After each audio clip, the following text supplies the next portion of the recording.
না, শুধু ত্রিনয়ন নয়, বৃষ্টির শব্দ এবং আলো ছায়া সহ আরও মোট 34টি অনুগল্প নিয়ে মিতা নিয়োগীর নির্জনতার কথকতা নামক একটি বই প্রকাশ হলো কলকাতা প্রেস ক্লাবে।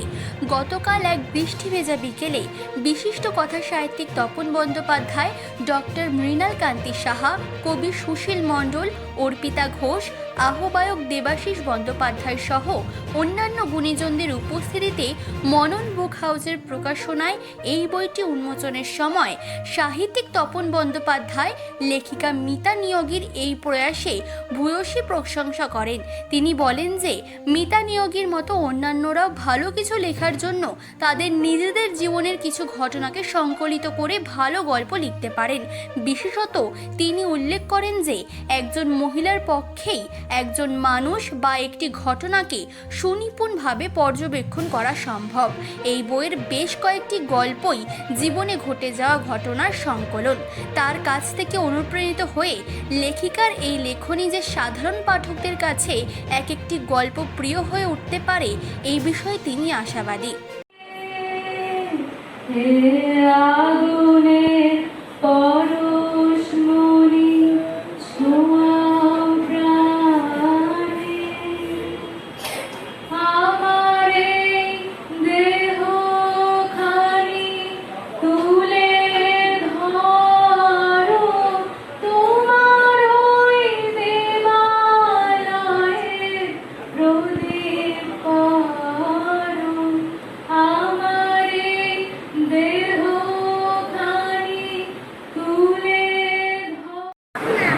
আজকে আমরা এখানে এসেছি মিতা নিয়োগীর দ্বিতীয় গ্রন্থ নির্জনতার কথকতা। এটা একটি গল্পের বই, অনুগল্পই আমি বলছি, হয়তো কয়েকটি করে গল্পও আছে।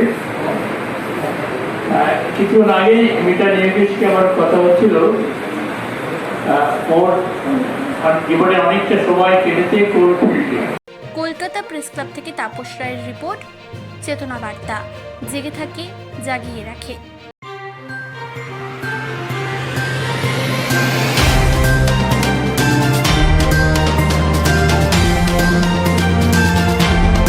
চেতনা বার্তা, জেগে থাকে, জাগিয়ে রাখে।